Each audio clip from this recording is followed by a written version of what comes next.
Assalamualaikum warahmatullahi wabarakatuh. Kembali lagi di channel Kisah Warganet. Di kesempatan kali ini saya akan membawakan sebuah kisah yang berjudul Telapak Kaki Ibu Tak Memiliki Surga. Cerita yang ditulis oleh Kak Alamsyah. Seperti apa ceritanya? Tak usah lama-lama lagi. Mari kita masuk ke ceritanya.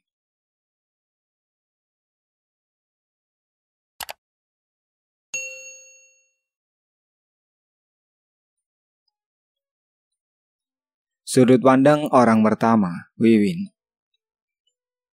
Apa yang bisa kau perbuat, Wiwin? Nak sialan. Apapun tak pernah becus kau lakukan. Itulah kata-kata yang hampir setiap hari ku terima dari mulut seseorang yang kusebut ibu. Wiwin, itulah namaku. Kini umurku menginjak 34 tahun dan memiliki 3 orang anak. 2 tahun sudah aku akhirnya bisa lepas dari kebersamaan dengan ibuku yang bernama Dede.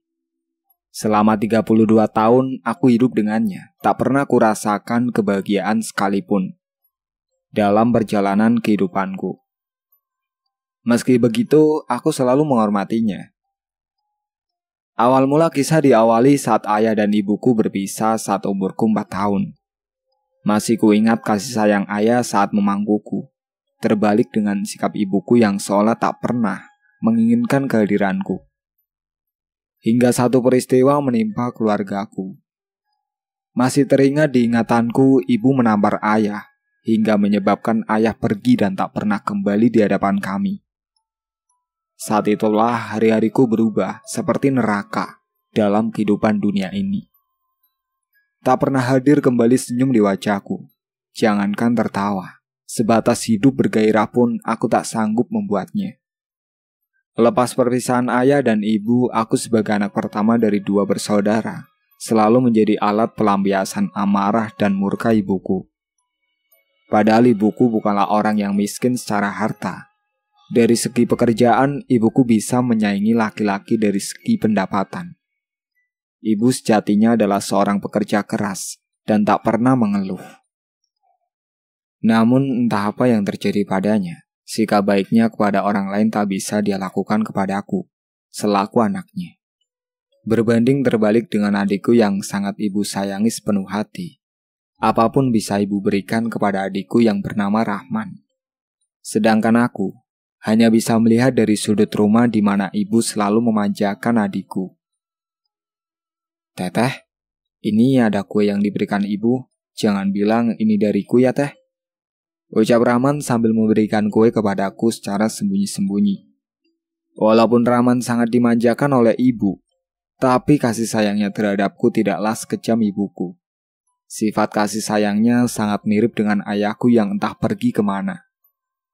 Itulah sepenggal ceritaku saat aku dan Rahman masih kecil. Menginjak masa sekolah dasar, tak ada sedikit pun perubahan sikap ibu kepadaku. Semua masih terjadi dengan jalan yang sama. Ibu selalu menganggapku sebelah mata. Cuy, bego. Kalau sekiranya tidak bisa masak, jangan sok bisa kamu, Wiwin, teriak ibu. Hal tersebut terjadi karena saat itu aku mencoba memberikan ibu masakan yang aku buat. Melihat majalah masak yang kudapat dari sekolah, dengan senang hati aku praktekkan masakan itu untuk ibuku. Hal itu kulakukan karena aku berpikir bahwa mungkin aku akan membuat ibuku senang. Namun bukanlah penghargaan yang kudapat, tapi hanya rasa sedih dan duka yang selalu kuterima, baik dari mulut maupun tindakan yang ibu berikan setiap harinya. Rahman adikku hanya bisa terdiam dan tak berani menolongku kala itu. Setiap hari ibuku bekerja sebagai pemilik warung makan. Warung kami selalu ramai oleh pengunjung dan tak pernah sepi sehari pun. Masakan ibuku cukup terkenal di daerah kami. Baik orang kantoran maupun masyarakat biasa selalu datang memenuhi warung makan kami. Tak hanya ibu seorang diri, ibu dibantu oleh 3 orang pegawainya yang bernama Teh Ade, Mama Rafa, dan Kang Tony.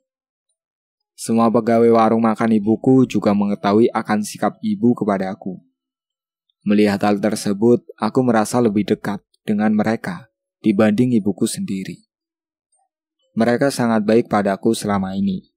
Kalau bukan karena Rama dan mereka, Mungkin saja aku sudah lama meninggalkan rumahku. Hingga satu waktu Teh Ade pernah mengobrol kepada Kang Tony. Kasihan Neng Wiwin ya Kang, selama ini dia naktirikan. Kalau bukan karena hal itu mungkin bapaknya akan membelanya habis-habisan. Dan juga belum kunjung mereka melanjutkan, aku pun melewati mereka. Dan seolah tak mendengar apapun. Sehingga membuat mereka tak jadi melanjutkan pembicaraannya. Namun sebenarnya perkataan itu selalu kuingat dan kupikirkan tentang apa yang sebenarnya terjadi. Pikiranku masih mengingat-ingat mengenai ucapan Teh Ade tadi. Hingga satu hal terjadi. "Pergi Dana, jangan pernah kalian datang lagi ke sini," teriak ibu.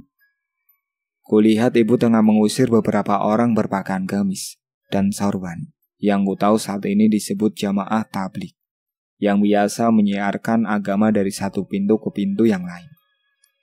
Lalu seseorang dari mereka menjelaskan maksud dari kedatangan mereka yang hanya ingin makan di warung ibu. Tapi entah mengapa ibu mengusir mereka dengan semena-mena. Hingga seorang dari mereka berkata, "Allah Maha Tahu apa yang ibu lakukan di tempat ini, Bu." Dan mereka pun berlalu pergi. "Gak usah sok tahu, kalian cepat pergi," bentak ibu kala itu. Biasanya ibu selalu ramah kepada pelanggan warungnya. Namun sikap ibu kadang berubah sinis kepada orang-orang yang menampilkan identitas agamanya. Entah mengapa aku belum mengerti saat itu. Sekalipun ibu selalu menampilkan sikap kasarnya di depan umum, tapi hal itu tak mempengaruhi keadaan warung ibu yang kian ramai. Kulihat ibu pergi setelah memarahi orang-orang tadi dan berlalu pergi ke dalam warung sambil melewatiku. "Lihat apa kamu?" bentak ibu padaku yang memandangnya. Sungguh hati ini sangat menyedihkan jika ku ingat masa-masa itu. Selain sifat kasarnya padaku, aku juga sebenarnya ingin bertanya mengenai hal-hal ganjil yang ibu lakukan. Rumahku saat dulu cukup besar, perabotan rumah disusun rapi, namun terdiri dari barang-barang tua dan klasik. Tempat air dan peralatan makan juga masih banyak yang terbuat dari tanah liat.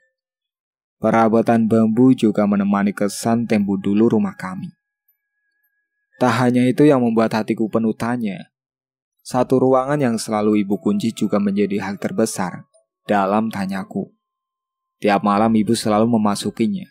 Dan bila aku boleh jujur sebenarnya, hal-hal gaib juga sering aku lihat di rumah ini. Mulai dari suara-suara rintihan, suara wanita menangis hingga lolongan anjing di setiap malam. Tak sampai di sana, beberapa penampakan juga kerap aku alami saat kecil. Hingga beberapa tahun silam. Satu hari pernah di dalam rumah, aku sebagai anak perempuan berniat untuk membereskan rumah, mulai dari mengepel dan menyapu lantai rumahku.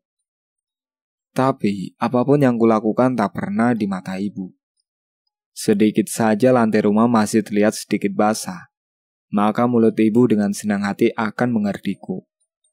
Bahkan pernah satu hari ember air cucian lantai ibu tendang. Tanda tak puas hasil kerjaku. Hal itu selalu terjadi hingga umurku menginjak masa remaja. Lebih tepatnya saat aku memasuki umur anak SMP. Sedikit berbeda saat aku masih sangat kecil pada usia ini. Aku mulai ingin menanyakan perihal sikap ibu yang tak pernah berubah pada aku. Juga aku sangat ingin menanyakan tentang ayahku yang pergi karena apa dan pergi kemana. Sungguh saat itu aku sangat rindu sosok ayah di sampingku. Saat ini juga warung makan ibu semakin berkembang. Kini ibu sudah memiliki cabang baru di sebelah. Para pegawai ibu juga makin banyak. Tapi yang tetap bertahan dari awal hanyalah Mama Rafa dan Kang Tony. Dan untuk Teh Ade kini tak lagi bekerja di warung ibuku karena ingin fokus menjaga anaknya di rumah. "Percuma kamu sekolah, Wiwin. Jam segini baru pulang, habis dari mana kamu?" tanya ibu padaku selepas pulang dari sekolah. "Maaf Bu, tadi ada kegiatan tambahan di sekolah," jawabku. "Alah, sosokan kamu cari-cari alasan saja. Cepat ganti bajumu, bantu warung ibu, beresin piring-piring sana," ucapnya. Tak ada rasa iba ibu melihatku lelah pulang sekolah. Jangankan untuk menawari makan dulu, melihat wajah letihku pun tak pernah ibu lakukan. Bahkan untuk sekedar mengisi perut saja, aku harus bekerja terlebih dahulu dan makan bersama pegawai ibuku. Saat selesai membantu warung ibu, aku makan bersama dengan Kang Tony dan Mamah Rafa. Mereka berdua seperti menjadi orang tua pengganti untukku. Kang Ton, boleh kan aku menanyakan sesuatu? Tanyaku pada Kang Tony. Kang Tony lantas mengangguk tanda memperbolehkan. Apa aku benar anak ibu, Kang? Tanyaku sedikit meneteskan air mata. Melihatku menangis, Mama Rafa lalu merangkul pundakku sambil menenangkan aku dan berkata, aku tak boleh berkata seperti itu. Kang Tony juga melakukan hal yang sama seperti Mama Rafa. Walaupun mereka tahu pertanyaan ini lambat laun akan terpikirkan oleh Wiwin karena tindakan ibunya yang kurang memberikan sayang padaku. Malam hari lepas selesai membereskan warung tanda tutup, aku pun pergi ke rumah yang tak jauh dari warung ibuku. Kulihat saat itu ibu tengah duduk memandang ke teras rumah sambil duduk di kursi bambu. Ibu kok belum istirahat? Udah malam, Bu? Tanyaku. Tapi tak ada jawaban yang keluar dari mulutnya. Aku pun memutuskan untuk masuk saja ke dalam rumah dan meninggalkan ibu yang sedang duduk itu. Tak lama. Mana nota hasil jualan dan uang hasil warung, Wiwin? Tanya ibu yang datang dari arah dapur rumah. Aku pun terheran, kenapa ibu bisa secepat itu masuk ke dalam rumah. Padahal kalau ibu masuk tentu saja akan terlihat olehku yang masih berada di dekat pintu rumah. Loh, bukannya ibu tadi di luar, Bu? Dari tadi juga ibu di rumah. Sudah, jangan banyak bicara. Kamu cepat, berikan uang warung. Ketus ibu sambil berlalu meninggalkanku. Aku hanya bisa terdiam mengalami hal itu. Tak lama aku coba meluapkan kejadian tadi dan lekas masuk ke dalam kamarku. Aku pun segera bergegas beristirahat dan menutup tubuhku dengan selimut. Hingga kemudian suara aneh terdengar memanggil namaku. Win. Ucapnya sangat lirih. Hal ini cukup biasa sebenarnya aku alami sejak dari kecil. Namun yang menjadi hal menakutkan adalah selepas suara itu terdengar tiba-tiba selimutku seperti ditarik. Dan kakiku juga terseret beberapa jauh dari ranjangku. Aku pun berteriak memanggil ibu dan bergegas keluar menuju kamar ibu. Anak sialan, kamu tak tahu ini jam berapa? Bentak ibu mendengar teriakanku. Aku pun menjelaskan hal yang aku alami sambil langsung memeluk ibuku ketakutan. Tapi hal tak terduga terjadi. Ibu melepas pelukanku dan mendorong jauh. Sampai akhirnya, ibu menamparku sambil berkata, "Jangan berani-berani kamu sentuh ibu ya, anak setan," teriaknya. Sungguh aku tak menyangka ibu akan melakukan hal yang sejauh itu pada aku. Tak ada suara yang dapat keluar dari mulutku, hanya tangis yang bisa kulakukan sambil kembali ke dalam kamarku. Adikku yang juga ada di kejadian itu hanya bisa melihatku iba, tanpa bisa menolongku, karena rasa takutnya kepada ibu. Sebenarnya aku tak berani kembali ke dalam kamar rumahku. Hingga tanpa sepengetahuan ibuku, aku pergi menuju rumah Teh Ade, yang berada kurang lebih 100 meter dari rumahku. Dan aku pun bergegas pergi ke sana. Tak, tak, tak. Teh Ade, Assalamualaikum, ucapku. Terdengar suara langkah menuju pintu dan membuka pintu rumah. Ya Allah, Wiwin, ucap Teh Ade. Aku yang masih terisak menangis hanya terdiam, melihat Teh Ade yang juga menyuruhku masuk ke dalam rumah. Kenapa, Neng? Neng Wiwin kok malam-malam datang ke sini? Tanya Teh Ade sembari memberikan air untukku. Masih dalam tangis, aku menjelaskan akan perilaku ibu yang kian hari, kian garang padaku. Masalah seperti ini cukup membuat mentalku berantakan. Maklum saja, masa-masa remaja waktu itu hanya terdapat cercaan dan hinaan, membuatku merasa hidup dengan cara tidak normal. Teh Ade yang menatapku kasihan dan terlihat matanya juga sedikit berkaca-kaca. Teteh, Teteh kan sudah lama kerja sama Ibu Wiwin. Mau tanya, kok Ibu selalu marah-marah padaku? Apapun yang kulakukan selalu salah di matanya, ucapnya lirih. Teh Ade menjawab bahwa setiap ibu punya caranya masing-masing dalam mendidik dan mencintai anaknya. Teh Ade juga berkata bahwa mungkin dari sikap kerasnya padaku tersimpan kasih sayang yang besar. Mendengar hal itu, hatiku sedikit terobati. Tapi tentu saja, jawaban Teh Ade juga tak langsung membuatku senang. Setelah beberapa lama aku berbincang dengan Teh Ade, maka aku pun bermaksud mengatakan perihal kedatanganku ke rumahnya. Aku berniat menginap semalam saja di rumah Teh Ade, karena masih tersimpan rasa takut saat berada di kamarku sendiri pasca kejadian tadi. Teh Ade pun mengizinkanku untuk menginap di sana dengan syarat subuh hari mesti sudah pulang ke rumah agar tidak diketahui oleh ibuku. Tentu saja apabila tahu Wiwin menginap di sembarang tempat, Ibu Wiwin tak segan-segan menambah hukuman dan cemoohan kepada Wiwin. Ya sudah, sekarang Neng Wiwin tidur saja di kamar sebelah itu. Kamar itu kosong. Kebetulan anak Teteh lagi menginap di rumah neneknya hari ini, ucap Teh Ade.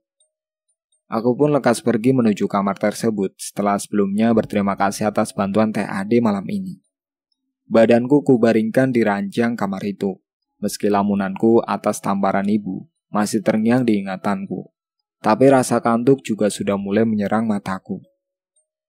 Kos tega itu ya, Cel Dede sama anaknya sendiri mah, ucap suami Teh Ade samar-samar terdengar olehku. Sebenarnya aku ingin memberitahu perihal itu ke Wiwin Kang, tapi Wiwin masih terlalu kecil untuk tahu semuanya. Aku pun sebenarnya sudah tak kuat dengan perilaku Cel Dede sama Wiwin selama ini.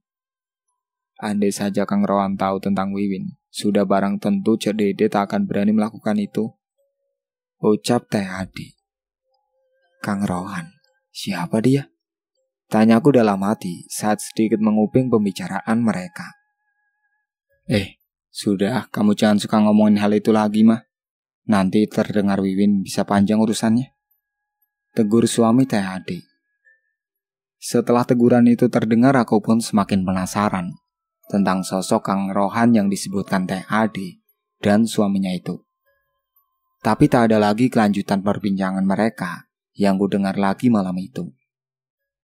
Seperti yang disyaratkan Teh Ade, aku pun subuh hari segera kembali ke rumahku secara sembunyi-sembunyi, takut diketahui oleh ibuku.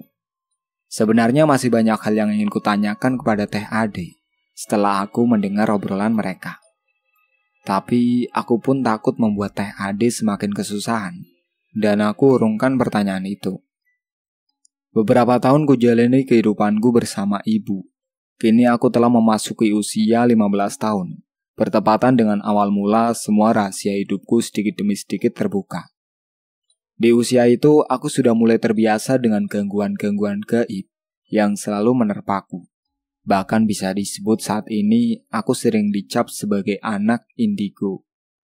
Entah mengapa, setelah dari kecil aku ditimpa teror gaib dan ditambah bentakan ibuku. Secara pola pikir dan pandangan, aku seperti lebih tua beberapa tahun dari teman-teman sebayaku. Tak sampai di situ, pandanganku akan makhluk-makhluk gaib sudah seperti aku melihat manusia normal pada umumnya. Meski begitu, secara hakikat kehidupanku tak pernah berubah secara jauh. Hidupku masih berdampingan dengan cemoohan dan bentakan ibu setiap harinya. Keanehan yang kumiliki membuat orang-orang di sekitarku menganggap aku aneh. Padahal mereka saja yang tak melihat apa yang kulihat. Sehingga secara sosial aku tak pernah bergaul secara masif, dan juga lebih memilih hidup dalam kesendirian, dan juga lebih menghindar dari kehidupan bersosialisasi. Tapi yang aneh dari hidupku kala umurku 15 tahun adalah, aku sama sekali tak bisa mendeteksi hal gaib apapun di rumah, dan di tempat-tempat di mana ibu selalu ada di sana. Aneh sekali, berbeda dengan tempat lain di mana aku bisa dengan jelas melihat sosok-sosok gaib. Tapi di rumah dan warung makan ibu, aku tak bisa merasakan apapun.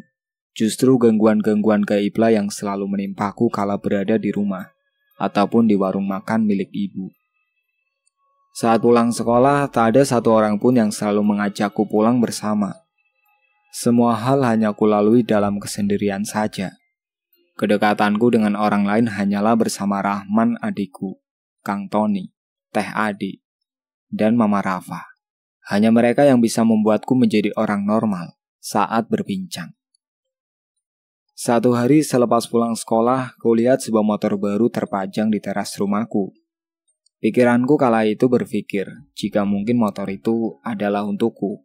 Karena selama ini menuju sekolah aku harus menempuh jarak 4 km dari rumahku dengan berjalan kaki. Hatiku cukup antusias melihat sebuah motor terpampang di depan rumah.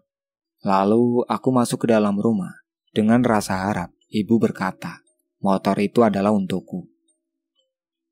Man, Raman, coba kamu kesini. Lihat tuh, ibu belikan kamu sepeda motor buatmu.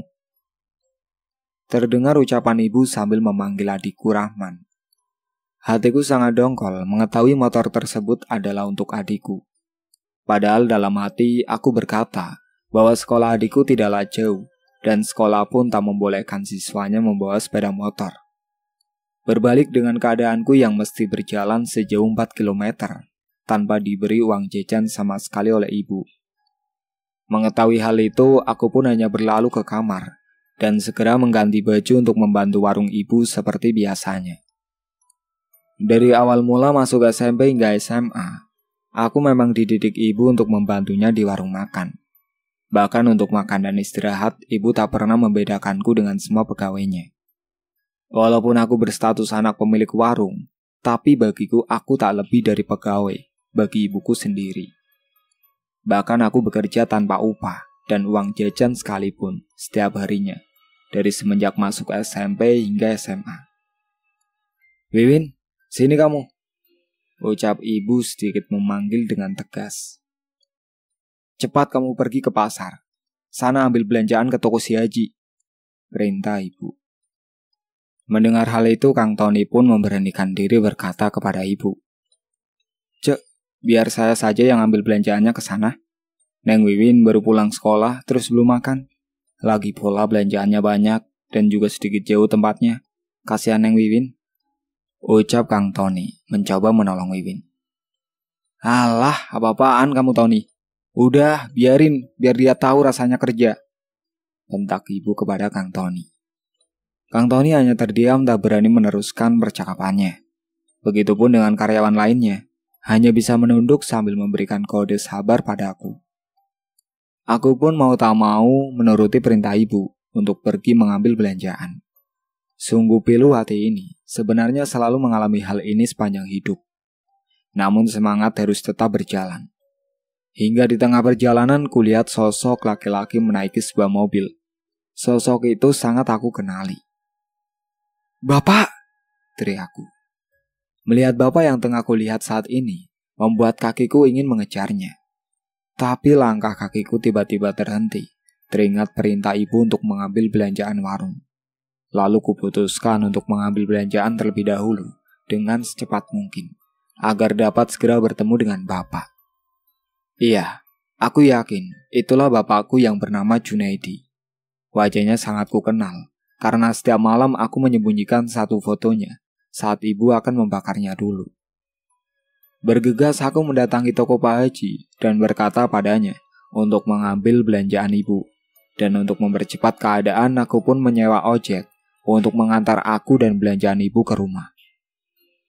Kang, cepetan jalannya ya Kang, ke warung Bu Dede seperti biasa. Pindahku tergesa-gesa. Aku segera berlari setelah turun dari ojek dan segera menuju warung ibuku. Beberapa pegawai warung bertanya keheranan atas sikapku yang terlihat tergesa-gesa. Kang Tony, ibu mana Kang? Tadi bapak kesini kan Kang? Tanyaku sambil menggerak-gerakkan tangan Kang Tony. Kang Tony hanya terdiam memandangiku seolah tak ingin menjawab pertanyaanku ini. Iya Neng, tadi memang ada bapakmu kesini. Sekarang sedang bersama ibu ke rumah Neng. Tapi... ucap Mama Rafa menjawab pertanyaanku. Tak lama setelah mendengar itu aku pun bergegas menuju rumahku dengan berlari secepat mungkin. Neng Wiwin, tunggu! Teriak Mama Rafa yang tidak aku dengarkan sambil terus berlari menuju rumahku. Asaku untuk bertemu bapak sangatlah besar. Orang yang paling aku ingin temui kini benar-benar kembali, pikirku. Tak berapa lama dari kejauhan kulihat bapak berada di depan rumahku. Tapi langkahnya sepertinya bapak akan kembali melanjutkan perjalanan menuju kembali ke arah mobil. Hingga kulihat mobil itu bapak nyalakan untuk bersiap pergi. Lariku makin kupacu, namun sayang, suaraku tak sekeras suara mesin mobil, hingga akhirnya aku pun kehilangan kesempatan bertemu dengan bapakku. Ibu yang melihatku menangis meratapi kepergian bapak hanya terdiam dan berlalu pergi ke dalam rumah, seolah tak terjadi apapun. Lalu aku pun segera menemui ibu untuk menanyakan perihal kedatangan bapak.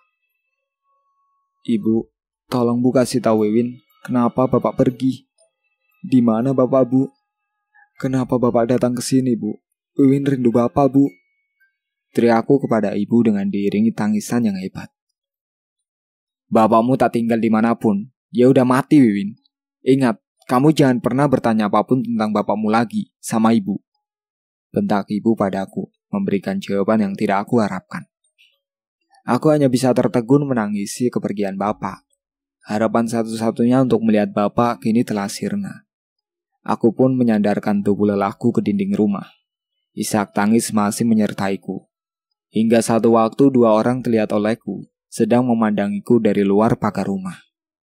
Mereka berdua memakai baju gamis, terlihat seperti seorang ayah dan anaknya. Orang yang terlihat tua itu lalu terlihat seolah memalingkan wajahnya dariku, diikuti seseorang lagi, yang juga kembali mengikutinya. Wiwin, apa-apaan kamu? Malah bengong di sini. Kembali ke warung, bantu si Tony sana. Enak saja malah diam di sini. Cepat, kerja kamu. Teriak ibuku dari arah dalam rumah.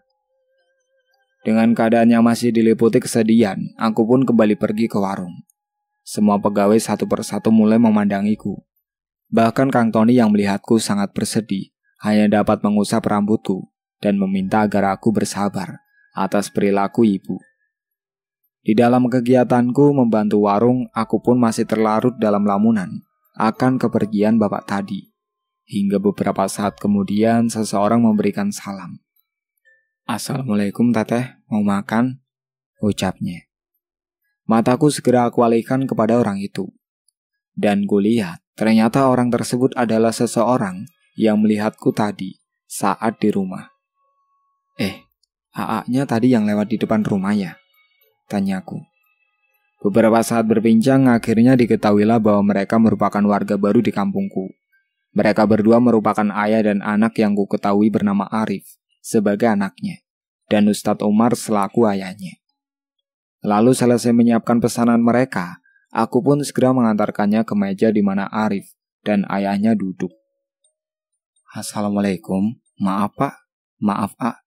Bukannya saya tidak sopan, tapi ibu saya sangat kurang suka melihat orang berpakaian Islami. Saya juga tak tahu kenapa. Tapi jika nanti kalian bertemu dengan ibu, tolong maafkan sikap ibuku ya Pak. Ucapku melihat mereka berpakaian Islami. Aku pun lalu melihat ke wajah Arif, tanda memberi pertanyaan yang sama. Tapi ada yang aneh kalau aku melihat Arif, yang seperti memiliki umur yang tak jauh beda dariku. Perasaanku seolah melahirkan sinyal yang berbeda. Apakah karena Arif terlihat baik dan manis bagiku? Pikirku waktu itu. Ustadz Umar dan Arif pun mengiyakan permintaanku, dan aku pun berlalu pergi meninggalkan mereka. Lalu kembali kulihat Arif yang tengah makan bersama ayahnya itu.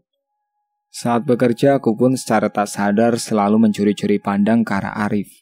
Semakin kulihat semakin senang aku melihatnya, seolah kesedihanku tiba-tiba hilang atas peristiwa perginya kembali bapak. Iya, itulah pertemuan pertamaku bersama mereka berdua. 2 sosok orang yang akan merubah hidupku sepenuhnya nanti. Beberapa waktu mereka pun selesai dan segera membayar makanan yang sudah dipesannya. Tak lupa mereka pun berkata jika mereka tinggal di kampung ini dan memperkenalkan diri mereka kepada semua pegawai di warung ibu. Lalu saat mereka berdua telah berlalu, aku pun segera menuju meja mereka. Loh, kok makanannya tidak disentuh sama sekali sih? Ucapku heran dengan makanan mereka yang masih utuh. Bahkan sendok mereka pun masih terlihat bersih. Tidak ada tanda bekas pakai sekalipun. Padahal dari tadi aku melihat mereka seperti makan dengan lahapnya. Sungguh mengherankan sekali, pikirku. Aku pun segera mengambil makanan mereka berdua dan membawanya kembali ke dapur warung dan menyimpannya di atas meja begitu saja. Tak lama ibu hadir di sana, tapi suatu hal ganjil terlihat olehku atas perilakunya. Dahinya mengernyit dan matanya berubah tajam seketika. Ibu seolah mencari sesuatu dengan cara mencium-cium sebuah bau dengan hidungnya. Hingga akhirnya ibu menuju meja di mana makanan tadi aku simpan. Tiba-tiba ibu seperti orang yang mual dan berlalu segera mungkin dari warung dan berkintah kemana. Semua orang hanya bisa melihat ibu pergi, tak ada satupun yang berani bertanya perihal kejadian itu. Hanya kulihat Kang Tony dan Mama Rafa yang saling pandang saja, seolah menyimpan sesuatu yang mereka ketahui.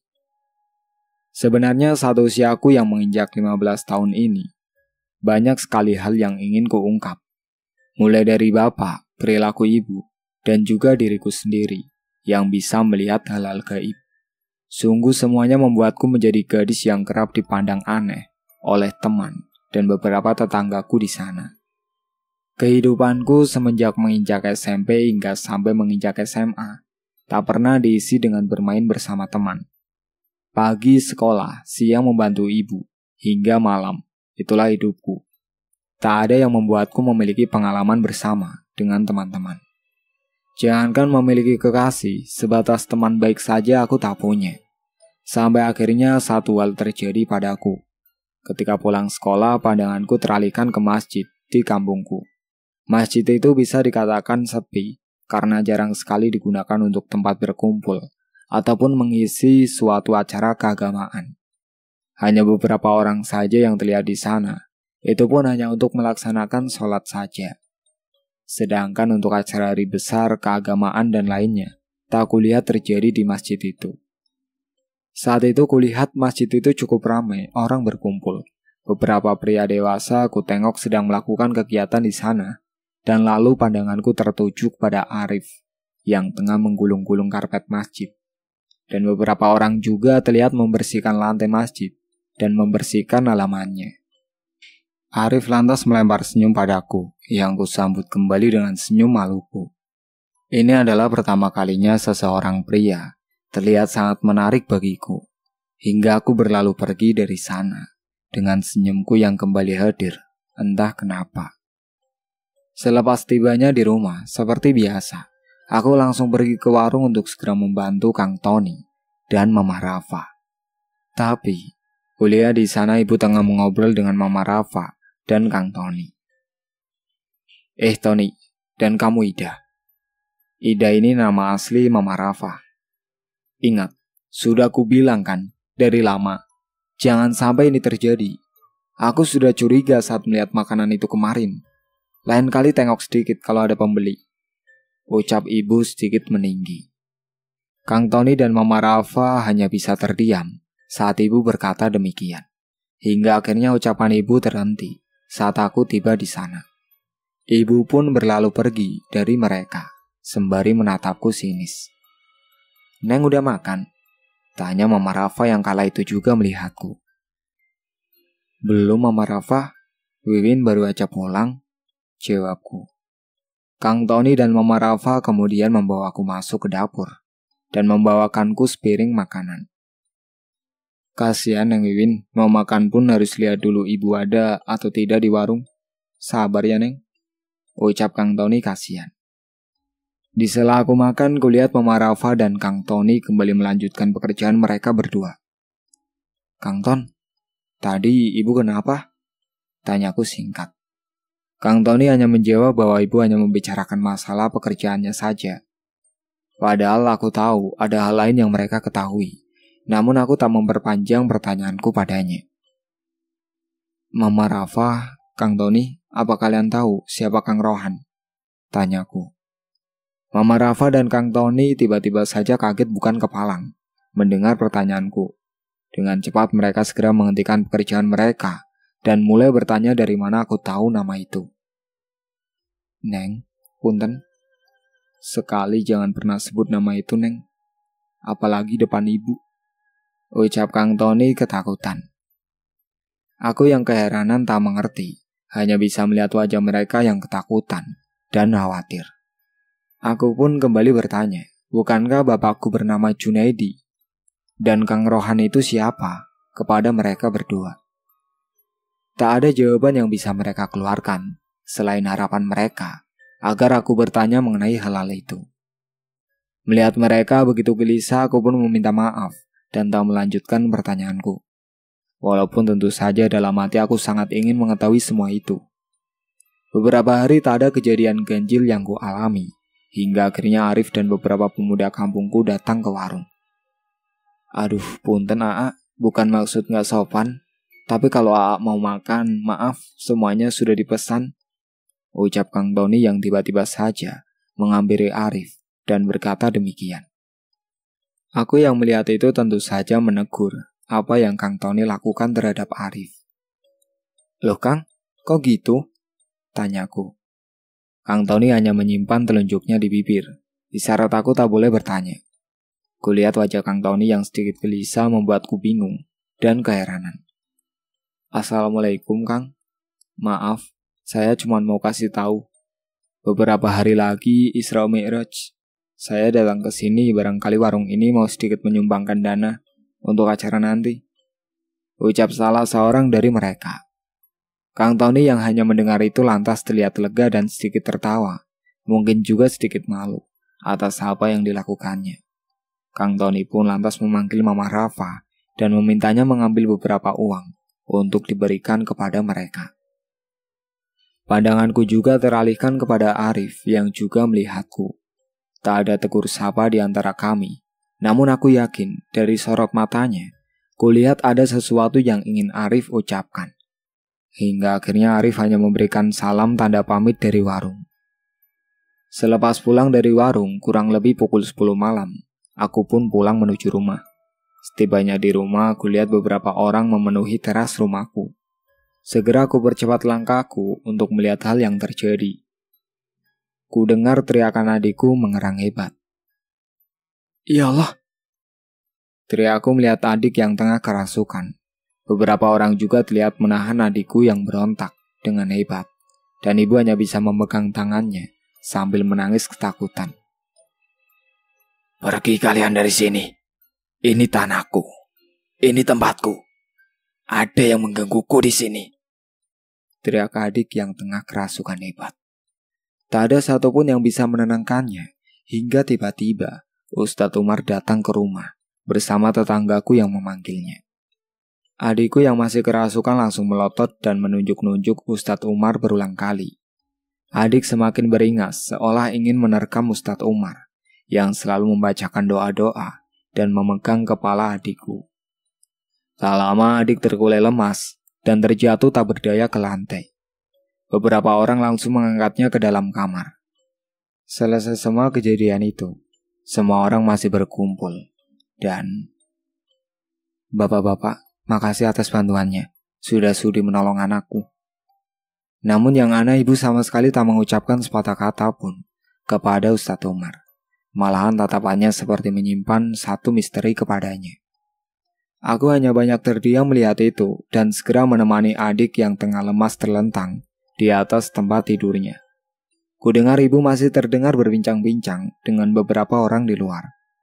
Cukup lama ibu di luar dan akhirnya aku melihat adikku tersadar.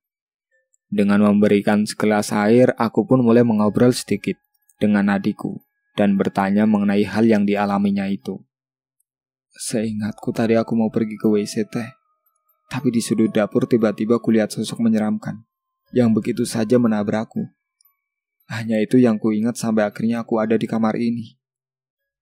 Adik juga mengatakan, setelah makhluk itu seperti masuk ke dalam dirinya, adik mendengar suara ibu sedang tertawa. Aku yang mendengar cerita itu semakin bingung dibuatnya. Wiwin, ngapain kamu di sini? Jangan ganggu adikmu. Pergi sana. Bawa sialah aja bisanya kamu. Bentak ibu begitu saja. Kok ibu jadi marah padaku, Bu? Apa salahku? Tanyaku sedikit kesal.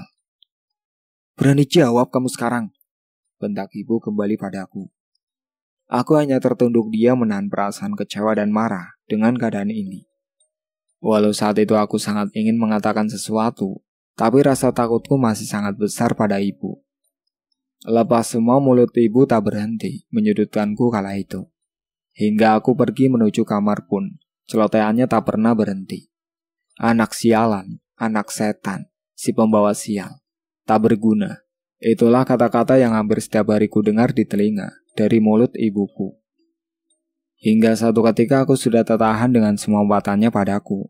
Lalu ku ambil jam waker samping ranjangku dan ku lempar sekeras mungkin ke pintu kamarku. Ku dengar langkah hentakan kaki yang terdengar cepat menuju kamarku. Brak! Suara pintu dibuka dan terdorong keras. Kurang ajar. Sini kamu setan. Sekarang berani melawan. Teriak ibuku mendengar aku membanting benda ke daun pintu.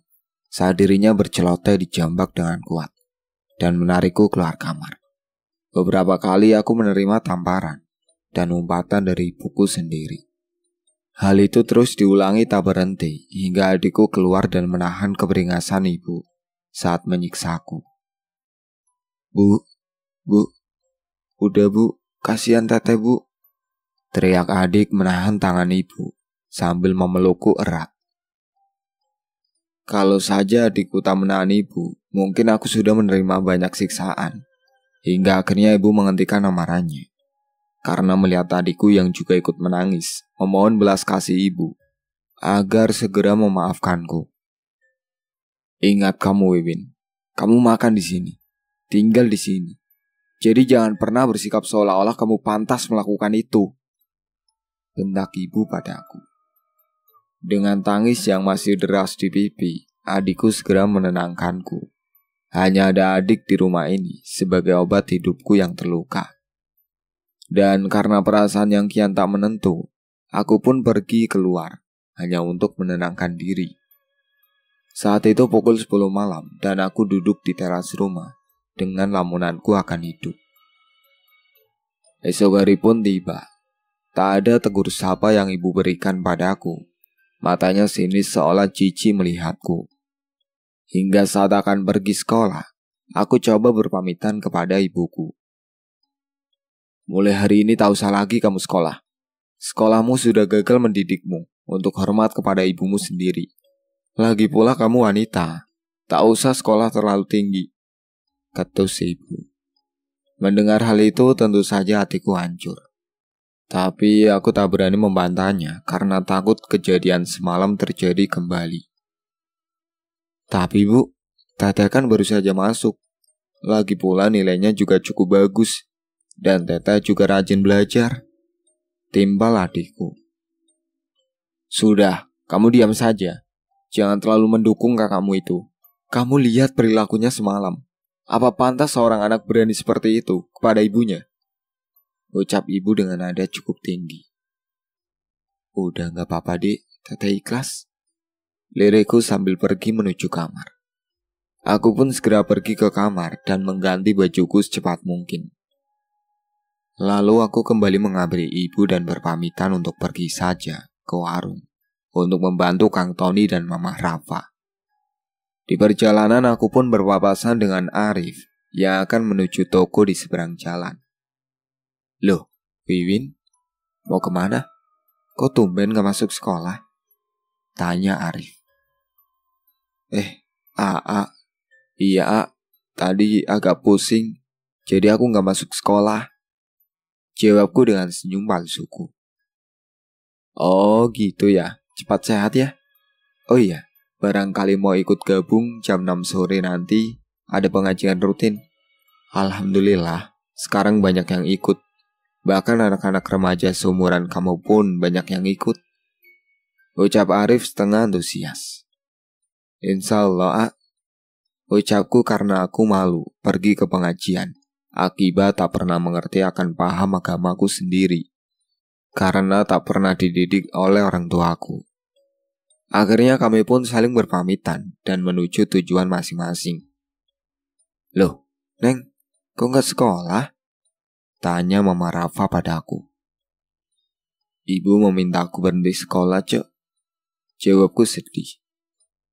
Innalillahi, sangat keterlaluan sekali Cek Dede sama anaknya. Ya Allah, ucap Mama Rafa. Aku pun meminta Mama Rafa untuk tidak memikirkan hal itu. Dan akhirnya aku memutuskan untuk membantu warung saja. Mungkin disinilah aku harus berada, bukan sekolah, ataupun berkumpul bersama teman. Waktu mulai sore dan aku tiba-tiba mengingat ajakan Arif untuk mengaji di masjid.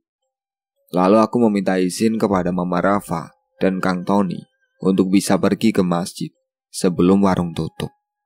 Dan juga tak lupa untuk meminta mereka agar tak memberitahukan hal ini kepada ibu. Mereka pun setuju dengan apa yang diminta.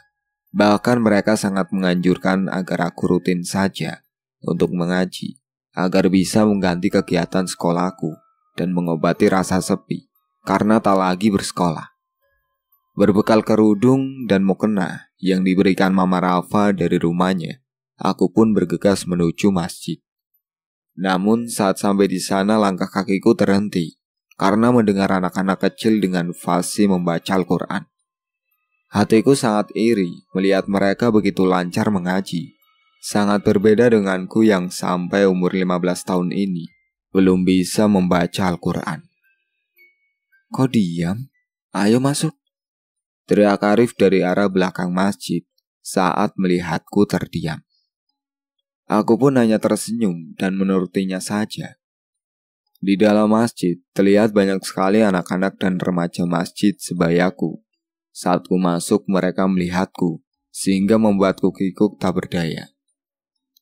Selepas tak lagi bersekolah, akhirnya aku mempunyai kegiatan baru yaitu mengaji.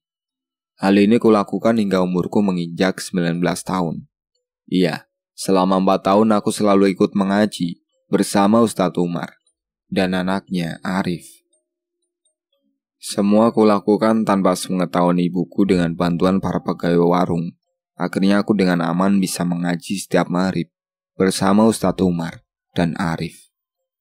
Selama 4 tahun itu juga perasaanku kepada Arif semakin memuncak. Perasaan ini membuatku merasa nyaman. Ditambah Ustadz Umar juga sepertinya setuju dengan perasaan kami masing-masing. Walaupun sebenarnya kami tak diperbolehkan untuk pacaran oleh Ustadz Umar. Pemahaman agamaku pun semakin membaik setelah beberapa tahun mengaji dengan Ustadz Arif. Mulai dari ilmu tajwid, nahwu, shorof, fikih, sudah mulai kupahami. Tapi sesuatu yang aneh pula mulai kurasakan. Setiap kali aku mengaji maka tubuhku terasa sangat panas. Dan akan terasa semakin panas apabila aku mengaji sendirian. Hal itu juga dirasakan oleh Ustadz Umar. Hingga satu hari Ustadz Umar berkata bahwa sebenarnya aku mempunyai satu rahasia.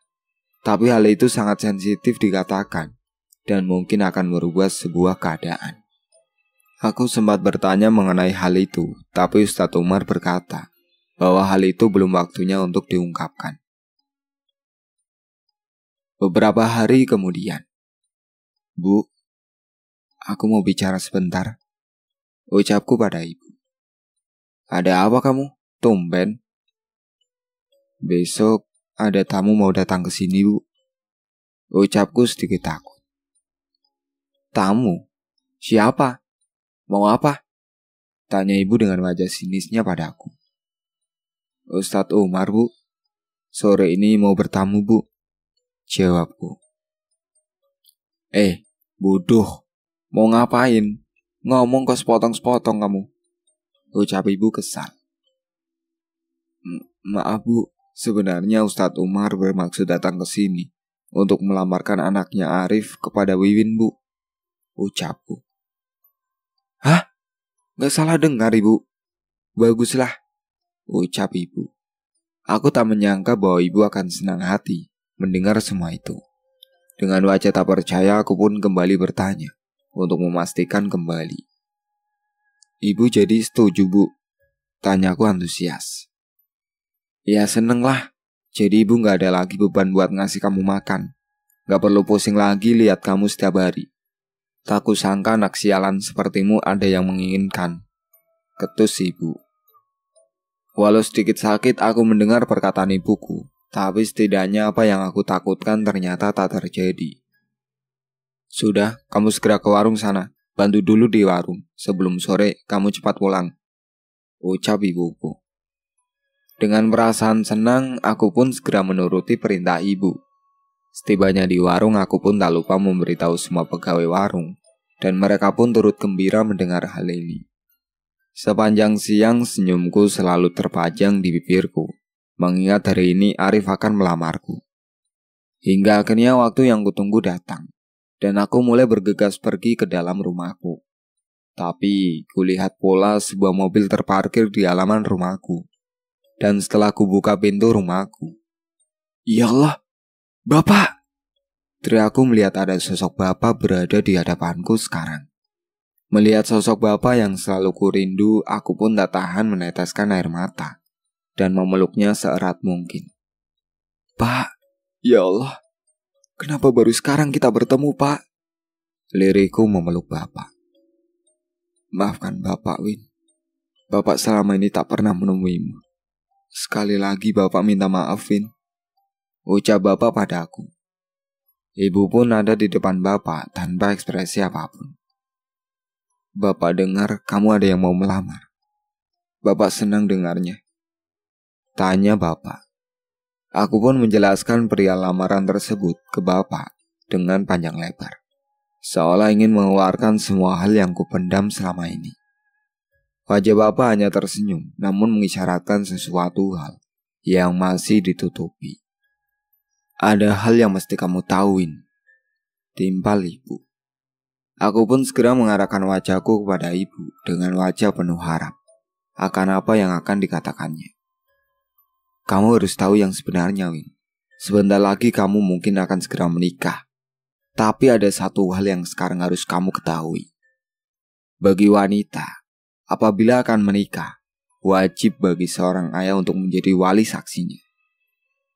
Tapi karena hal ini, ibu mau memberitahukan kamu bahwa sebenarnya bapakmu bukanlah bapak yang ada di depanmu, Win," ucap ibu sambil menunjuk Bapak. "Maksudnya?" tanyaku kebingungan. "Pak," ucapku sambil melihat Bapak. Bapak hanya terdiam meneteskan air mata sambil menganggukkan kepalanya. "Benar ucapan ibumu, Win. Sudah saatnya kamu tahu. Sebenarnya Bapak bukanlah bapak kandungmu." Timbal Bapak memandang dalam mataku. "Maksudnya apa, Pak? Bu?" tanyaku masih dalam keadaan tak percaya. Hingga saat Bapak akan melanjutkan perkataannya, aku pun secara tak sadar mengeluarkan air mata dengan deras. Tanda tak percaya dengan semua yang kudengar. "Belasan tahun aku menunggu Bapak. Tapi ini yang ku ketahui. Wiwin ini punya hati, Pak. Bu," ucapku sambil meninggalkan mereka berdua. "Wiwin," bentak ibuku. Namun aku tak mendengarkan bentakan ibu maupun perkataan Bapak. Yang ada dalam pikiranku hanya ketidakpercayaan kepada semua yang aku ketahui. Aku pun terus berlari mengikuti langkah kakiku yang entah pergi kemana, hingga aku terhenti di masjid, di mana aku sering mengaji bersama Ustadz Umar. Tubuhku lemas dan tersandar ke dinding masjid, diiringi isak tangis yang tak bisa aku tahan. Hatiku sangat hancur mendengar semua ini. "Neng Wiwin," ucap seseorang memanggilku dari arah samping. "Teh Ade," ucapku. Melihat Teh Ade berada di sampingku, aku pun langsung memeluknya untuk menyandarkan perasaanku. Tak ada ucapan yang kukeluarkan, hanya tangis yang bisa kulakukan di dalam pelukan yang kulakukan padanya. Teh Ade pun akhirnya membawaku ke rumahnya. "Akhirnya kamu tahu juga kebenarannya, Neng. Sebenarnya Teteh sangat ingin memberitahukannya dahulu saat melihat Cek Dede selalu memperlakukanmu dengan semena-mena. Tapi itu bukan hak Teteh untuk ikut campur, Neng. Maafkan Teteh." Teh Ade menjelaskan. "Jelaskan semua yang Teteh tahu. Aku mohon." Pintaku memelas. Sebenarnya, Ayah kandungmu bernama Kang Rohan. Dulu sekali Kang Rohan merupakan salah satu orang terpandang di kampung ini. Bisa dibilang Kang Rohan juga cukup berada dari segi materi. Hingga satu waktu Kang Rohan tertimpa musibah, dan akhirnya semua kekayaannya habis untuk menutupi musibah tersebut. Kang Rohan mengalami kecelakaan yang membuat kakinya tak bisa berjalan. Dan untuk biaya pengobatan semua hartanya habis begitu saja. Kecelakaan itu terjadi saat umurmu 9 bulan, Neng. Hingga akhirnya ibumu tak kuat menerima kenyataan itu dan meninggalkan ayahmu. Lalu tak lama dalam keadaan sakit, Kang Rohan ditinggalkan begitu saja oleh Cedede dan menikah dengan teman Kang Rohan yang bernama Kang Junedi, yang kamu anggap bapak, Neng. Lalu Cedede dengan rasa tak bersalah mendatangi Kang Rohan yang tengah sakit bersama Kang Junedi untuk meminta restu agar mereka bisa menikah dan meminta Kang Rohan menceraikannya. Kang Rohan yang pada dasarnya memang sangatlah baik, ternyata merestui mereka dan menitipkan kamu kepada Kang Junedi. Kang Junedi sebenarnya merasa bersalah, namun rasa cintanya kepada ibumu menutupi pikiran Kang Junedi waktu itu. Ucap Teh Ade menjelaskan. Semakin hancurlah hatiku mendengar penjelasan Teh Ade. Pikiran dan hatiku remuk tak tertahankan. Air mataku semakin mengalir deras. Terus kenapa sikap ibu sangat membenciku, Teh? Tanyaku kembali. Karena kebencian dan hati kotor Cedede kepada Kang Rohan yang dianggapnya tak bisa membahagiakannya, Neng. Ibumu menikah dengan Kang Rohan karena hartanya. Sehingga saat Kang Rohan jatuh miskin, ibumu meninggalkannya. Dan kamu, Neng, mewarisi wajah Kang Rohan. Dan itu yang membuatnya sangat benci padamu. Tambah Teh Ade. Sungguh tak percaya yang ku dengar ini. Setega itukah ibu kandungku? Ada satu hal lagi yang meski kau tahu, Neng. Setelah ibumu meninggalkan Kang Rohan, Cedede lalu membuka usaha warung. Dan Teteh pun sebenarnya merasa bersalah, karena waktu itu warung sangat sepi. Lalu Teteh berkata pada Cedede untuk melakukan ritual penglaris warung. Teteh merasa bersalah, Neng. Semua hal aneh yang terjadi di rumahmu mungkin ada sangkut pautnya dengan penglaris yang dilakukan Cedede atas inisiatif Teteh, Neng. Ucap Teh Ade yang seketika mengeluarkan air mata, tanda menyesal. Teh Ade lekas memelukku tanda menyesal dan meminta maaf padaku. Kami pun larut dalam kesedihan dan tangis kala itu. Teh, terus apa yang menyebabkan Bapak Junedi dan Ibu berpisah? Tanyaku. Itu karena warung semakin berkembang, dan Kang Junedi tak bisa menandingi usaha dari ibumu. Ibumu sangat berharap Kang Junedi bisa lebih baik dari Kang Rohan. Namun semua itu tak didapatkan ibumu, Neng. Jawab Teh Ade. Berulang kali Teh Ade terus meminta maaf akan perilakunya yang dulu mengajak Cedede untuk melakukan ritual penglaris. Masih dalam keadaan saling berpelukan dan derai air mata, aku pun memaafkan Teh Ade. Sebenarnya apakah bapak kandungku masih hidup, Teh? Tanyaku. Sambil mengusap air mata, Teh Ade berkata bahwasanya bapak kandungku tak lama meninggal dunia setelah berpisah dengan Cedede dan dimakamkan di kampung halamannya di daerah Pajegan, Sukabumi. Neng, baik buruknya kenyataan yang Neng terima sekarang. Alangkah baiknya Neng Wiwin pulang saja. Yang sudah biarlah berlalu. Apalagi besok Neng Wiwin akan dilamar Arif. Teteh sangat mendukung Neng Wiwin menikah dengan Arif. Orangnya baik, tidak pernah berbuat macam-macam selama ada di kampung kita. Ucap Teh Ade. Hatiku sedikit lega dengan perkataan Teh Ade. Lalu tangisku kuusap dan aku pun pergi dengan sedikit senyum ke arah Teh Ade. Ya Allah, Wiwin! Teriak Bapak Junedi melihatku pulang kembali sambil memelukku. Aku, ibu dan bapak kini sudah di dalam rumah. Tak tahu diri kamu, Wiwin. Orang tua mau bicara kamu pergi begitu saja. Bentak ibu padaku. Sudah, Dede. Wiwin baru balik lagi. Jangan kau selalu marah dan marah terus. Ucap bapak sedikit meninggi, mendengar bentakan ibu padaku. Maka perbincangan pun berlanjut. Aku pun menjelaskan bahwasannya aku sudah mengetahui masa lalu Bapak Junedi dan ibu. Meskipun aku tak memberitahu dari mana aku mendapatkan semua itu. Bener Win, Bapak memang bukan bapak kandungmu. Tapi demi Allah, Bapak sangat sayang sama kamu. Bapakmu Kang Rohan, dulu teman sejawat Bapak. Kami selalu bersama, susah dan senang. Saat kecil kamu sudah diamanahkan oleh bapakmu untuk menjagamu. Setiap saat Bapak dan ibumu sepakat untuk menikah. Ucap Bapak menjelaskan. Bapak juga setiap bulan mengirimkanmu dan adikmu uang untuk keperluan sekolahmu dan uang jajanmu, Win. Tambah Bapak. Uang jajan? Uang sekolah? Tanyaku dalam hati dan langsung melihat ibuku seketika.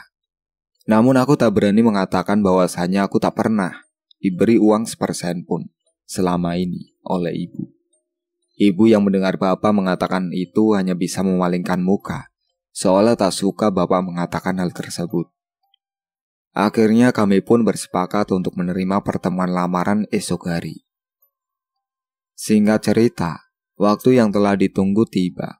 Arif bersama Ustadz Umar dan istrinya yang bernama Bulim kini telah ada di hadapan keluargaku untuk membicarakan lamaran itu. Panjang lebar kami berbincang dengan basa-basi khas orang Sunda. Hingga akhirnya inti pembicaraan pun mulai menuju arah pokok pembicaraan, yaitu mengenai lamaran. Panjang lebar ibu dan bapak berbicara, dan akhirnya pihak Ustadz Umar bertanya mengenai uang pernikahan dan mahar yang akan diminta oleh pihak keluarga kami. Ustadz Umar telah bertanya mengenai jumlah yang mungkin diminta oleh pihak keluargaku. Namun demikian, bukan maksud bahwa Ustadz Umar adalah orang yang berada. Aku tahu betul, keluarga Ustadz Umar bukanlah dari golongan orang yang sangat mampu. Tapi meski demikian, secara ekonomi, mereka juga bukan termasuk orang yang tidak memiliki apa-apa.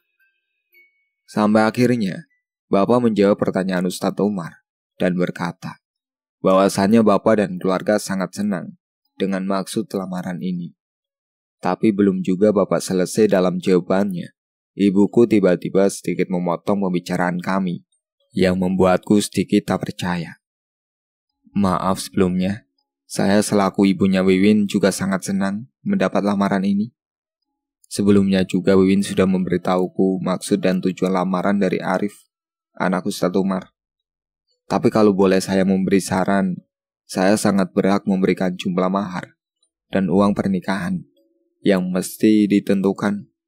Untuk mas kawin, bolehlah Arif dan Wiwin yang menentukan.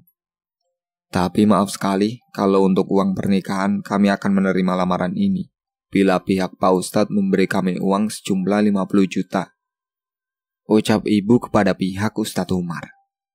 Mendengar hal tersebut, suasana seketika sedikit menghening. Aku pun tak percaya ibu bisa berkata demikian. Rasa marah, kecewa, dan muak mulai menyeruak kembali di dalam hatiku. Sama halnya dengan bapak yang seketika melihat ibu dengan tatapan marahnya, yang waktu itu masih dapat tertahankan oleh hadirnya pihak Ustadz Umar. Pihak Ustadz Umar lalu meminta ibu kembali memikirkan syarat yang diberikan. Bagi mereka uang sebesar itu cukup memberatkan. Tapi naas, perbincangan kami belum menemukan titik temu, yang pada akhirnya pihak Ustadz Umar pamit kembali dan akan kembali datang ke sini apabila ada perubahan kebijaksanaan dari ibu. Aku dan Arif hanya bisa saling memandang sedih. Tak kusangka ibu akan setega itu kepada pihak Ustadz Umar. Aku pun akhirnya hanya bisa terdiam melihat mereka pergi meninggalkan rumah kami. Apa-apaan kamu Dede? Sudah baik mereka melamar Wiwin, kamu malah minta yang macam-macam, bentak bapak. Setelah Ustadz Umar pergi dari rumah kami. Tega, ibu tega, teriakku sambil berlari pergi menuju kamar. Teh Wiwin, ucap adikku saat aku berlari meninggalkan mereka. Brah! Pintu kamarku tutup sekeras mungkin, dan aku pun melanjutkan tangisku di atas ranjang tidurku. Masih kudengar teriakan bapak dan ibu yang saling bersautan beradu pendapat. Suasana semakin kacau di rumahku. Gila kamu Dede, setega itu kamu sama anak sendiri. Kamu pikir ini masalah jual beli ya? Teriak bapak. Tahu apa kamu Kang? Wiwin anakku sudah sewajarnya. Sebagai ibunya, aku minta uang sebesar itu. Kamu itu cuma bapak tiri Kang. Jangan seolah-olah kamu berhak atas hidup Wiwin. Ngaca kamu Kang. Balas ibu membentak bapak. Suara bapak dan ibu sangatlah kencang. Aku hanya dapat mendengar perkataan mereka sedikit saja. Karena waktu itu aku tutup telingaku seerat mungkin, agar aku tak mendengar pertengkaran mereka. Adikku datang mengabariku untuk segera menenangkanku. Teh Wiwin, ucap adikku. Tapi tentu jelas sekali aku tak ingin ditanya oleh siapapun saat ini. Aku hanya ingin sendiri saja di kamar dan menangis jadi-jadinya. Hancur sudah aku termenung dalam kesedihan ini. Brah! Suara pintu dibuka dengan keras. Win, sekarang kamu ikut saja sama bapak ya Win. Jangan dengarkan ibumu. Bujuk bapak secara tiba-tiba memasuki kamarku. Kang, apa-apaan kamu? Dia anakku bukan anakmu. Jangan pernah kamu bawa si Wiwin kemanapun. Teriak ibu dari belakang bapak. Kekalutan semakin menjadi-jadi. Perdebatan masih terus berlangsung antara bapak dan ibu. Hingga akhirnya aku memutuskan untuk pergi dari rumahku, meninggalkan mereka sementara waktu. Seperti biasa, aku hanya bisa pergi ke rumah Teh Adi. Setibanya di sana keluh kesahku kutumpahkan semuanya kepada Teh Adi. Iyalah, setega itu Cedede, ucap Teh Adi menangisi keadaanku saat ini. Tiba-tiba, tok tok tok. Assalamualaikum. Suara pintu terdengar dari arah luar rumah Teh Adi. Teh Adi lalu bergegas melihat siapa yang mengetuk pintu rumahnya. Waalaikumsalam Ustadz Umar. Teh Adi berucap melihat Ustadz Umar kini ada di hadapannya, disertai anaknya Arif. Punten Teteh, tadi sekilas saat saya mau pergi ke depan, aku seperti melihat Wiwin masuk ke rumah Teteh. Apakah benar yang kulihat ini? Tanya Ustadz Umar pada Teh Adi. Teh Adi lalu membenarkan apa yang dilihat Ustadz Umar dan mempersilakan Ustadz Umar dan Arif masuk ke dalam. Pak, maafkan Wiwin. Teriakku melihat mereka berdua datang ke rumah Teh Adi. Dengan tangis yang dalam aku pun hanya bisa meminta maaf sedalam-dalamnya atas perilaku ibu terhadap mereka. Ustadz Umar dan Arif dengan lapang dada tentu saja menerima permintaan maafku dan segera menenangkanku dengan semua ucapannya. Sebenarnya Bapak tidak heran dengan jawaban ibumu tadi, Win. Boleh percaya atau tidak, semua yang dikatakan ibumu sejatinya bukan keluar dari nurani ibumu. Bapak lihat banyak sekali hal gaib yang terlihat di sana, ucap Ustadz Umar padaku. Berawal saat pertama kali makan di warung ibumu, Bapak sudah melihat hal aneh di sana. Makanan yang kamu bawakan buat kami dulu saat pertama datang ke sini terlihat seperti sepiring belatung dan cacing-cacing tanah, Win. Tapi Bapak dan Arif enggan memberitahumu untuk menjaga perasaanmu dan semua pegawai warung, Win, tambahnya. Mendengar hal itu, Teh Ade pun lantas membenarkan perkataan Ustadz Umar kala itu. Lalu Teh Ade menceritakan bahwasannya Cedede melakukan ritual penglaris untuk warung makannya itu. Itu pun atas inisiatif Teh Ade dulu, hingga Teh Ade pun merasa sangat bersalah atas apa yang sudah dilakukannya dahulu bersama Cedede.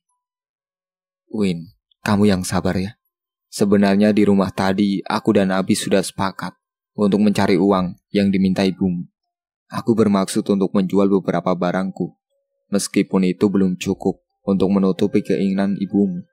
Tapi insya Allah, aku akan mencari sisanya, ucap Arif padaku yang membuat hatiku merasa sangat bersalah. Win, dengar Bapak, bukan maksud Bapak ikut campur dalam masalah demikian. Tapi nanti maghrib cobalah kamu datang ke rumah Bapak seperti biasa. Bapak akan mencoba meruqyah kamu. Bapak lihat banyak hal yang menutupi kamu selama ini. Dan nanti juga kita akan melakukan tawasul dan istighosa bersama. pinta Ustadz Umar padaku. Aku pun mengangguk atas ajakan Ustadz Umar itu. Singkat waktu sore hari, aku selama pagi tak pulang kembali. Lalu bergegas pergi menuju masjid untuk menghadiri ajakan Ustadz Umar. Terlihat beberapa murid Ustadz Umar, baik laki-laki maupun perempuan, sudah berkumpul bersama. Setelah melakukan sholat maghrib berjamaah, kami pun berkumpul bersama, melakukan istighosah dan tawasul bersama. Beberapa botol air juga terlihat di tengah kami saat itu. Setelah semua selesai, Ustadz Umar lantas memintaku untuk duduk di tengah mereka, dan saat itu ruqyah pun dilakukan. Aku tak sadar kejadian apa yang telah kualami kala itu.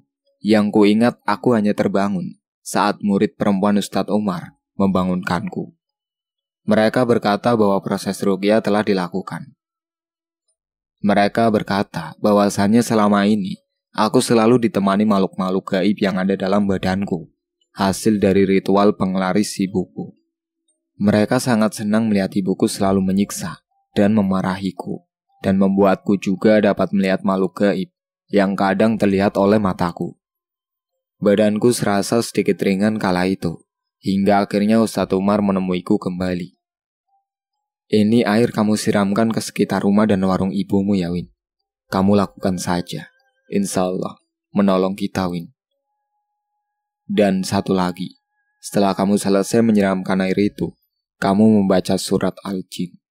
Dan apapun yang terjadi, kuncilah pintu kamarmu. Dan jangan kamu buka apapun yang terjadi sebelum kamu selesai membacanya. Ucap Ustadz Umar. Selesai semua, aku pun kembali ke rumahku dengan membawa beberapa botol air yang diberikan Ustadz Umar di masjid tadi. Anak tak tahu diuntung, tiap kali ada masalah selalu saja pergi. Dasar tak tahu diri kamu, Wiwin. Bentak ibu kembali memarahiku saat aku pulang. Aku hanya terdiam tak menjawab pertanyaannya dan lekas pergi ke kamar. Aku pun melihat sekitar rumahku dan ternyata bapak juga telah pergi entah kemana.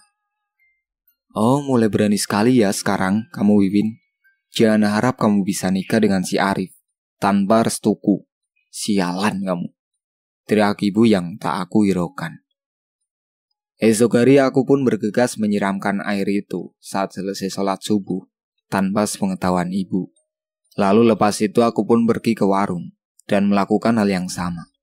Seperti biasa, aku jalani hari itu dengan membantu di warung hingga selesai pekerjaanku. Aku pun bergegas masuk ke dalam kamar setelah mengambil wudhu, dan aku membaca surat yang diperintahkan Ustadz Umar. Hanya ada aku, ibu, adikku yang sudah terlelap tidur. Aku pun mulai bacaanku dengan diawali bismillah. Di awal bacaanku belum terjadi hal apapun, hingga memasuki pertengahan surat, hal-hal menyeramkan mulai terjadi. Suara-suara aneh mulai terdengar olehku, suaranya seperti jeritan banyak orang. Tapi suara itu sedikit jauh terdengar olehku. Kembali suara-suara gaib terdengar. Atap kamar seolah dicakar oleh seseorang. Dan suara-suara kerikil juga terdengar terlempar olehku. Hingga puncaknya mendekati akhir surat, suara ibuku terdengar olehku. "Buka! Cepat buka! Buka!" teriak suara itu mengancam. Namun amanah Ustadz Umar yang memerintahku agar tak membuka pintu tetap kuikuti. Hingga akhirnya pintu kamarku seolah digedor dengan kencang beberapa kali, hingga hilang saat aku menyelesaikan bacaanku. Sebenarnya aku sangat takut kala itu, tapi kesedihan dan pikiranku selama ini membuatku kuat menghadapi semua hal tersebut. Hingga aku pun tertidur hingga dan subuh membangunkanku. Kubuka pintu kamarku dan kulihat ibu juga tengah berada di dapur, memotong beberapa bahan untuk warung. Aku pun melewati ibu untuk mengambil air wudhu. Tapi yang aneh, ibu tak mengatakan apapun, padahal waktu malam seingatku ibu manggil-manggilku dengan keras. Jadi siapa yang berteriak semalam? Pikirku. Tak banyak pikir, aku pun segera mengambil wudhu dan bergegas pergi sholat.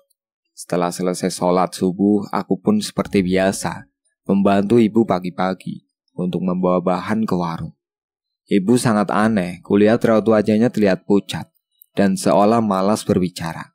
Seperti bukan ibuku yang kukenal selama ini. Bahkan saat ku pamit membawa bahan ke warung pun ibu hanya mengangguk tanpa ada makian atau ucapan yang sakit menyentuh hatiku, yang biasa ibu lakukan. Hari itu aku pun pergi ke warung dan membantu para pegawai di sana. Suasana warung juga sedikit berbeda dari biasanya. Warung yang sangat pagi sudah sangat ramai dikunjungi orang, kini terlihat sedikit lenggang.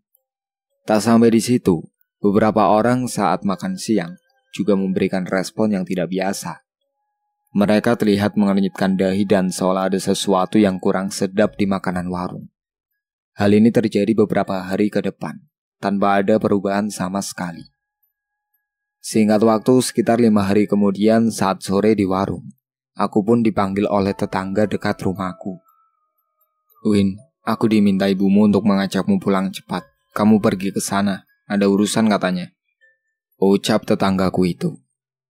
Aku pun bergegas pulang ke rumah, dan setibanya di sana aku lihat keluarga Ustadz Umar, ibu, dan Bapak Junedi telah kembali berkumpul bersama. "Assalamualaikum," ucapku saat masuk ke dalam rumah. "Waalaikumsalam," jawab mereka serempak. Dalam perbincangan itu akhirnya kami melanjutkan perihal lamaran yang akan diperbincangkan. Sebenarnya hatiku masih ragu akan lamaran ini akan berjalan dengan lancar. Aku masih shock dengan permintaan ibu kepada pihak Umar tempo hari. "Neng, alhamdulillah, maaf sebelumnya. Bapak mendahului perbincangan ini. Bapak dan ibu akhirnya menyetujui lamaran Nak Arif," ucap bapak. Aku sangat tak percaya dengan keadaan itu. Aku pun melihat ibu yang hanya bisa terdiam lesu entah mengapa. Tapi saat itu aku tak memiliki pertanyaan apapun. Melihat keadaan ibu yang ada dalam pikiranku, hanya kebahagiaan akan lamaran yang diterima oleh bapak dan ibu. Selesai lamaran tadi, pihak Ustadz Umar akhirnya pergi dan akan membicarakan perihal tanggal resepsi pernikahanku lain waktu. Kulihat ibu tiba-tiba pergi keluar rumah tanpa mengucapkan sepatah kata pun padaku maupun bapak. "Makasih Pak, Wiwin senang. Tapi kenapa tiba-tiba ibu berubah pikiran?" tanyaku sambil memeluk bapak. "Bapak juga tak tahu, Neng. Tiba-tiba saja pagi-pagi bapak dikabari ibu untuk datang ke sini untuk membicarakan lamaran," ucap bapak. "Memangnya Arif dan keluarganya sudah memiliki uang yang diminta ibu, Pak?" tanyaku. "Ibu memang meminta, tapi pihak Ustadz Umar hanya mampu memberikan uang pernikahan sebesar 20 juta saja." Yang bapak heran ibu tak menolaknya dan langsung menyetujui Ustadz Umar. "Ya mungkin ini jawaban doa kamu, Win," pungkas bapak tersenyum. Setelah beberapa hari keadaan rumah semakin berbeda. Ibu lebih banyak diam walaupun wajah ketusnya selalu terlihat padaku. Tapi setidaknya hardikan dan cercaan ibu tak sebesar biasanya. "Terima kasih ibu, sudah bersedia menerima lamaran Arif, Bu," ucapku pada ibu. "Iya," jawab ibuku singkat. Aku pun langsung memeluk ibuku, walau saat itu ibu tidak memelukku kembali. Tapi aku sangat senang dengan perubahannya. Singkat waktu, pernikahan kami pun berlangsung. Walau tak semeriah orang lain, tapi setidaknya hari ini aku bisa merasakan kebahagiaan yang sangat dalam. Kini aku bersanding dengan pria yang aku cintai. Beberapa tahun aku jalani rumah tanggaku dengan harmonis, dan aku pun lebih memilih tinggal di sebuah kontrakan dekat rumahku bersama Kang Arif. Sejalan dengan rumah tanggaku pula, ternyata keadaan ibuku ternyata berbanding terbalik dengan keadaanku. Kesehatannya semakin menurun, dan warung pun tak seramai dulu, hingga harus menutup beberapa cabangnya. Hingga saat umurku menginjak umur 4 tahun pernikahanku, aku meminta Arif untuk tinggal bersama ibu, karena kini ibu sudah dalam keadaan yang sangat mengkhawatirkan. Ditambah adikku kini juga telah menikah dan tinggal bersama istrinya di luar kota. Adikku telah memiliki pekerjaan yang bagus kala itu, hingga menuntutnya untuk pergi dari kampung dan bekerja di luar kota, tepatnya di kota Batam. Melihat hal itulah aku yang dekat dengan rumah ibu memutuskan untuk menjaga dan merawat ibu yang hanya bisa berbaring lemah. Penyakitnya cukup membuat heran, beberapa kali dokter tak memberikan jawaban pasti akan penyakit yang diderita ibuku. Hingga akhirnya, beberapa tahun aku mengurus dan merawat ibu. Warung kini telah bangkrut total, tak ada satu orang pun yang melanjutkan. Keadaan ibu semakin kritis, hingga umurku menginjak 32 tahun. Dan tepat tanggal 27 Januari 2021, ibuku meninggal dunia. Namun sehari sebelum ibuku meninggal, beliau tiba-tiba meminta maaf padaku atas semua perlakuannya selama ini. Maafkan Ibu Win, sudah sangat kasar selama ini padamu. Sejatinya ibu kasar padamu agar kamu bisa mengerti pedihnya hidup dan tidak mudah terpengaruh kehidupan ini. Tapi ibu telah salah jalan, sampai-sampai ibu berbelok dari tujuan awal dan mulai membencimu karena kamu mirip dengan mendiang ayahmu. Tak pantas surga di bawah kakiku, Win, ucapnya lirih. Wiwin, maafkan Bu, tapi ibu jangan berkata demikian. Walau ibu menganggap surga tak ada di bawah kakimu, tapi Wiwin akan menganggap baktiku kepada ibu sebagai surgaku, Bu. Maafkan Wiwin, selama ini tidak bisa menjadi anak yang berbakti pada ibu. Jawabku menangis. Dan itulah perbincangan terakhirku bersama ibuku. Itulah akhir cerita yang berjudul Telapak Kaki Ibu yang Tidak Memiliki Surga. Sekian dari saya. Wassalamualaikum warahmatullahi wabarakatuh.